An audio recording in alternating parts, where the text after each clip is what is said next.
Have you ever felt invisible in your own family? It's a subtle kind of hurt, especially when it comes from the very people you've supported for years. And the harder you try to explain or be heard, the more they seem to tune you out. So what can you do when you feel disrespected but don't want to burn bridges?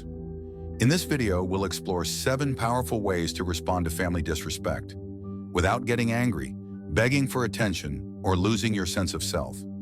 These aren't tactics to manipulate or punish. They're quiet, confident shifts that help you reclaim your dignity and change how others treat you. Strategy number 1, emotional distance that commands respect. Most people react to disrespect by getting emotional, defending themselves, raising their voices, or trying harder to be understood. But often these efforts only reinforce the pattern. Instead, emotional distance, done calmly and intentionally, can quietly shift the power dynamic. This doesn't mean cutting people off or being cold. It means stepping back just enough to stop chasing their approval and start protecting your peace. When someone in your family consistently dismisses your efforts or ignores your presence, stop trying to convince them to see you. Let your absence speak louder than your frustration. Take Thomas, a 78-year-old man who used to drive his daughter and grandkids everywhere. He never asked for thanks. But when his effort went unnoticed and his concerns were brushed aside, he stopped offering. No fight, no guilt, just space. And soon they noticed and started asking for his help with more gratitude. Emotional distance isn't about withholding love. It's about placing value on it. When you stop overgiving, people are reminded that your time and energy are not endless and not to be taken for granted. Most importantly, emotional distance gives you clarity. You begin to see your own worth apart from how others respond. And from that space, others naturally begin to treat you with more consideration. Not because you demanded it, but because you've stopped making it so easy to dismiss. Sometimes the loudest shift is the quietest one. Doing less, saying less, but standing firmly in your own self-respect. Number 2, the strength of silence in moments of disrespect. When a family member says something hurtful, sarcastic, dismissive, or just plain rude, your natural impulse might be to fire back, defend yourself, or explain what they've misunderstood. But here's the truth. Reacting emotionally doesn't show strength. It shows you're shaken. And once people know they can get a reaction from you, even unintentionally, they're less likely to treat you with the seriousness you deserve. What's far more powerful, though it takes intention, is silence. Not avoidance, not withdrawal, but calm, clear silence. It sends a quiet yet firm message. I heard you, and I choose not to engage. Silence in these moments isn't weakness. It's strength in its most composed form. It stops toxic patterns right in their tracks. In families where habits and roles run deep, this kind of silence can be quietly transformative. It breaks the script. I remember a 74-year-old woman named Linda who used to get teased at every family dinner. Old-fashioned, they'd call her, or say she worried too much. She used to laugh along just to keep the peace. But one day, she didn't laugh. She didn't scold either. She simply met the comment with stillness, looked the person in the eye, then calmly turned her focus elsewhere. The room shifted, the jokes faded, and eventually her family noticed they were missing something more valuable: her presence, her warmth, her wisdom. That's the unexpected gift of silence. It can say more than words ever could. It shifts the power back to you. No eye rolls, no sarcasm, no storming out. Just a pause, then a return to your own focus. Your meal, your conversation, your peace. It might feel awkward at first. The urge to explain yourself or smooth things over can be strong. But if you hold the silence, even briefly, you step out of the old pattern and into something more grounded, your own self-respect. And that, more than any argument, changes everything. Number 3, subtle boundaries that create major change. One of the most powerful ways to rebuild respect in your family is surprisingly simple. Start setting quiet, consistent boundaries. People often think of boundaries as big confrontations, heated talks, ultimatums, or cutting people off. But real, lasting boundaries are far less dramatic. They show up as small, everyday choices that protect your time, energy, and peace. Boundaries aren't about controlling others. They're about clearly deciding what you will and won't accept. Maybe your daughter calls late at night just to unload, leaving you anxious and wide awake. A boundary might be letting those calls go to voicemail after 9 p.m. Or maybe your son constantly expects you to babysit without thanks. A simple "I'm not available this weekend," without over-explaining, quietly reclaims your time. These subtle actions send a clear message. Your well-being matters. Your time is valuable. Your peace isn't something to be taken for granted. I remember a man named Harold, 81, who used to attend every family gathering, even when they left him feeling uncomfortable or dismissed. He tolerated arguments and passive-aggressive comments, then went home exhausted. One year, he politely declined the invitation. No explanation, no drama. That small act of self-respect caused his family to pause. They didn't get angry. They got curious. What would it take to make him feel welcomed again? The secret to effective boundaries is consistency. Don't just say what you need, show it. If you've decided not to engage when someone raises their voice, hold that line. Excuse yourself calmly and return only when respect returns too. These aren't power plays. They're acts of self-care. And over time, even those who've dismissed you in the past begin to sense that something is different, that your presence is no longer automatic. It's earned. That's the quiet power of boundaries. They also give something back to you. They remind you that you're not powerless in the face of disrespect. You don't have to argue, explain, or plead. You can protect your energy without raising your voice. And the more you do this, the more you lead by example. You stop waiting for others to treat you well and start modeling what self-respect looks like. That kind of quiet strength doesn't just shift family dynamics. It transforms them, gradually and meaningfully. Number 4, let your actions do the talking. When you feel disrespected, especially by your own family, it's natural to want to explain, correct, or educate. You might think, if they just understood all I've done, they'd treat me better. But more often than not, those explanations go unheard. They're ignored, misunderstood, or worse, used against you. The hard truth is, when someone has already chosen not to respect you, your words lose their impact. But what doesn't lose impact? Your actions. Quiet, steady, unmistakable actions. People don't change because of long speeches. They change because they notice patterns. They notice when you stop cleaning up their messes, stop making the reminder calls, or calmly leave conversations that cross a line. You don't have to announce your shift. You simply live it. Over time, this quiet consistency sends a stronger message than any confrontation ever could. It forces people to reevaluate how they see you, not because you demanded it, but because your energy has shifted, and that demands a new kind of attention. I once knew Patricia, 76, the fixer in her family. She smoothed over arguments, remembered everyone's birthdays, and kept the peace, while her efforts were overlooked. One year, she did something different. Her birthday came, and no one planned anything. Instead of pointing it out, she simply spent the day with a neighbor and said nothing. That small, peaceful act changed everything. Her family noticed her absence, and more importantly, they noticed what her presence had always provided. Respect isn't something you earn by proving, it's something you model. When you act with calm, dignity, and quiet clarity, when you pull back from drama and give your energy only to places where it's appreciated, you show others how to treat you without a single word. And here's the most freeing part.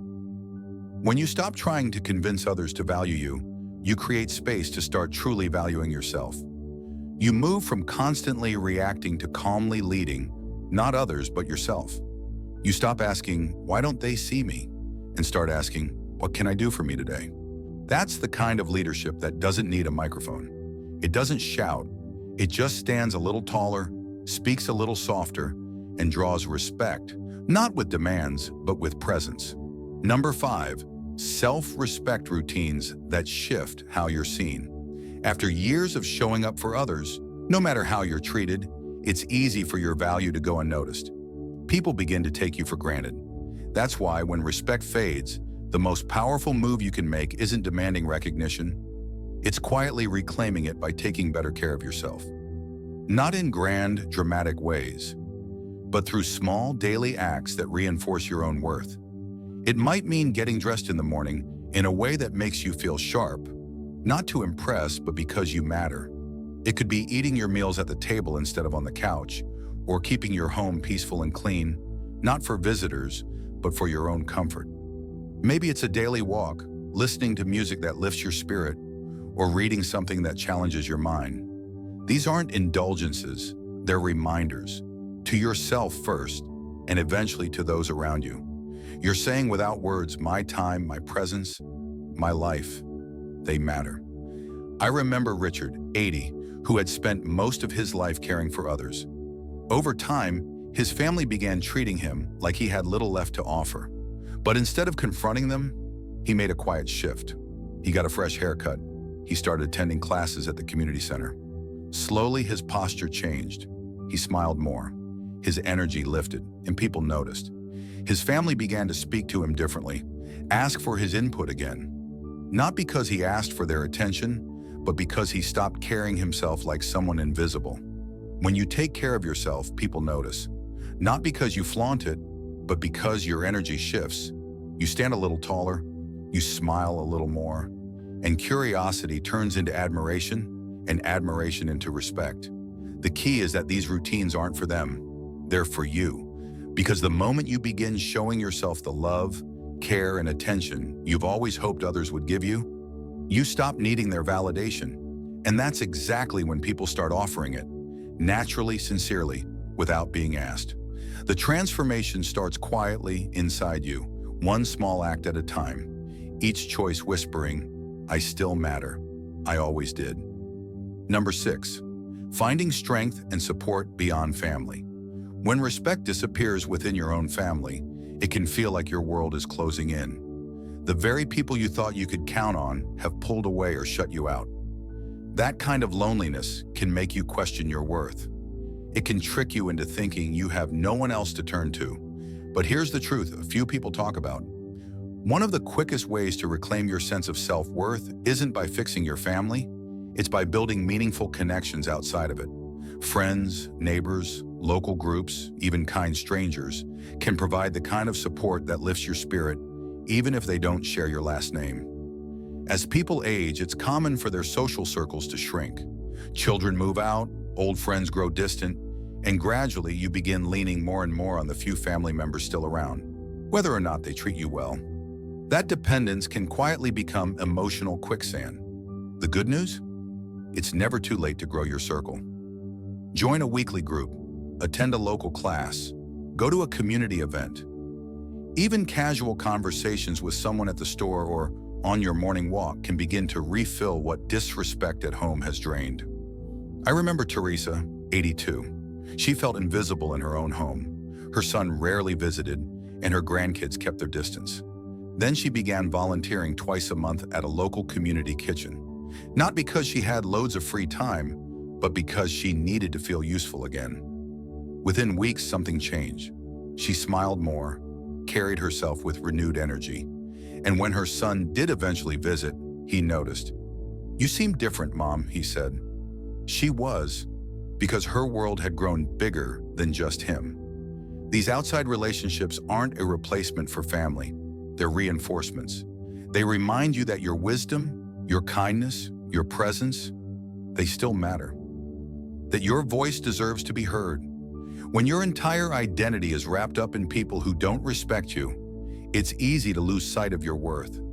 But the moment you start placing your time and energy where it's valued, outside of those strained family dynamics, you begin to rebuild that self-worth from the ground up. Quietly, strongly, unapologetically. And something interesting happens. When your family sees that you're no longer waiting around for their attention or approval, when they notice you investing your time in people who do appreciate you, they start to take notice. You're not stuck, you're not desperate, and you're certainly not living life on anyone else's terms but your own. This isn't about giving up on your family, it's about giving yourself a chance to breathe, grow, and connect with those who truly see your value. Number 7, seeing disrespect as a reflection, not a definition.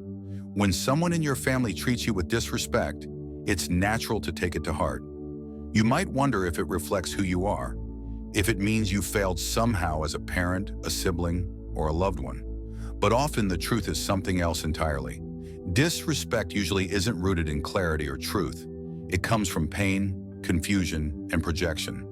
When people speak to you harshly, whether with sarcasm, coldness, or dismissal, they're often not describing you. They're revealing themselves, their stress, their unresolved issues, their emotional immaturity. Learning to see it this way can be incredibly freeing. You stop internalizing their words. You stop letting every sharp comment feel like a knife to the heart. Instead, you start to recognize that what they say often has more to do with their struggles than your shortcomings. It's like looking into a warped mirror. The image is distorted, but the distortion isn't your fault. I once knew an 85-year-old man named Samuel. For years, he tried to win his son's approval, bringing gifts, showing support, being present. But it never seemed to be enough.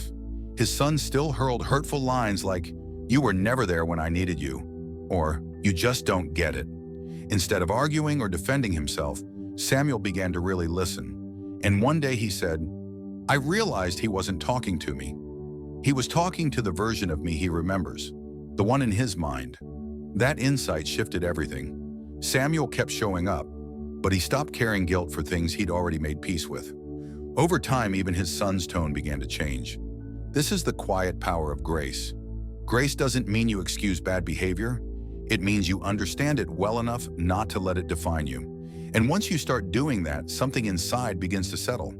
You see your life more clearly, not through other people's criticisms, but through your own truth. When you carry yourself with grace, you become grounded, less reactive, more solid. You stop soaking in negativity like a sponge, and instead you begin to reflect it back like a mirror. Sure, you might still feel hurt or disappointed, but it won't overwhelm you, because now you can tell the difference between what's yours to carry and what isn't. And trust me, people notice this shift. Even if they don't say anything, they feel it. You no longer scramble to defend yourself. You don't over-explain. You just are calm, steady, and self-respecting.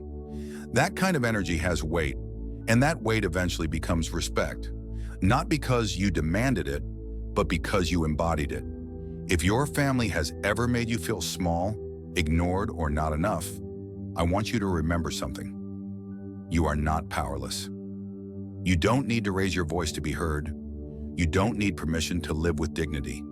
Every small step you take, choosing to pull back instead of seeking validation, staying quiet instead of defending yourself, creating habits that nurture your well-being, building relationships outside your home, each one is a quiet but powerful statement that says, "I respect myself, whether you do or not." And that kind of self-respect is contagious. People begin to sense the change. Your presence begins to carry a different kind of weight. Slowly and often without conflict, they begin to pay attention. Not because you ask them to, but because your peace speaks louder than their noise ever did. So if you remember nothing else from this message, remember this. You can't force anyone to see your worth, but you can live in a way that makes it undeniable. And once you start doing that, you gain something even more powerful than their approval. You gain peace, clarity, and self-leadership. If this message spoke to you, consider sharing it with someone who might need it. And if you haven't already, feel free to subscribe for more insights like this. Until next time, stay grounded, stay steady, and never forget, your worth was never up for debate.